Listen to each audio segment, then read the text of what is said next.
So it's a dreary day, pouring rain outside, and I decided to do the traction control modification to the Navara. So come along, I'll show you how easy it is. This really is a walk in the park, this one. So basically a quick how-to, and we'll go from there. Cheers again.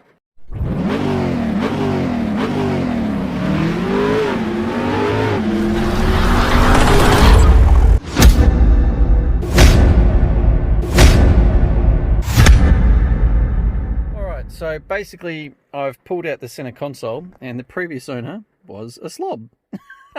So I'm gonna have to get in there and clean that. But anyway, basically I've decided to use this blanking plate here, zipped down to J-car and picked up a momentary off switch. Now this blanking plate pushes down, okay? You don't push this one back up, obviously, because you can see the edges that are there. So what we're going to do is we're going to get a couple of bits of black wire, crimp some terminals on the end, which I've just done, and hook them up to the end of the switch down here. That then goes down along the tunnel, up into the back of the steering column, and there's a plug that's down here, which I'll show you shortly. And this is basically just to break the signal. We're not trying to keep it on or off. It's just a momentary off switch. So I'll get to that one shortly. Let's just run the wiring for up here.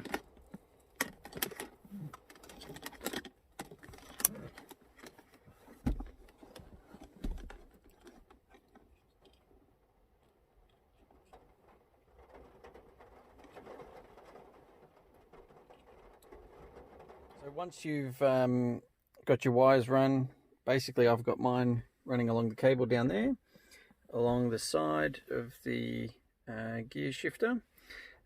Cable tie everything in so it's all nice and secure, and then we come up to the front. Next, you'll need to pull out the steering column surround, just the two bolts that hold that in there. Now these bolts, just so you don't spend 10 minutes looking for the right fitting, these are your Torx head style bolts, obviously for a anti-theft measure. Well, now that I've told the world.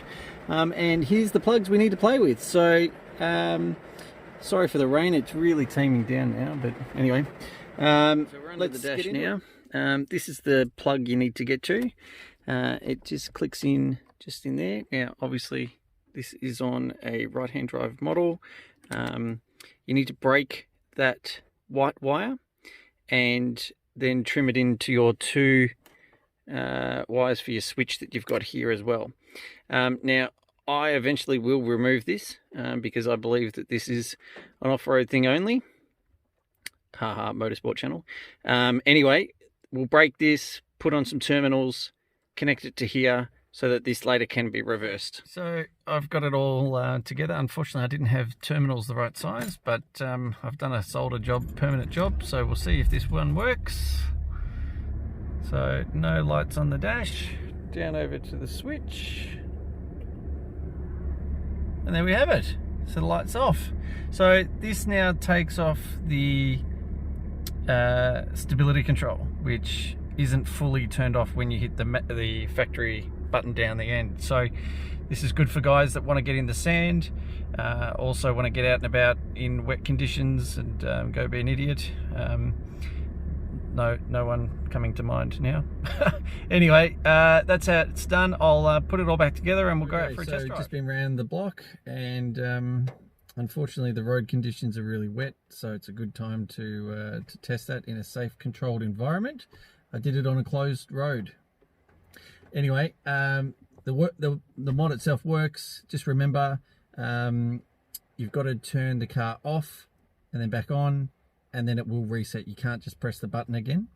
Other than that, I think the guys who found this was Dave Harsh. So shout out to you, mate. You're the one that has to take all the credit for this. I just did a quick little throw together. So yeah, big props for you for doing all the work, mate. Well done. So other than that, guys, really easy to do. This is really good for sand and everything else. It does sort of highlight that you need a good diff in the back. Mine's singled out, so that's not good. But yeah, we'll get onto that next in the future, I'd imagine. Other than that, car's going well. Really happy with it. And if you haven't got a 550, make sure you get yourself one. These are a great ute. Thanks again. See you later.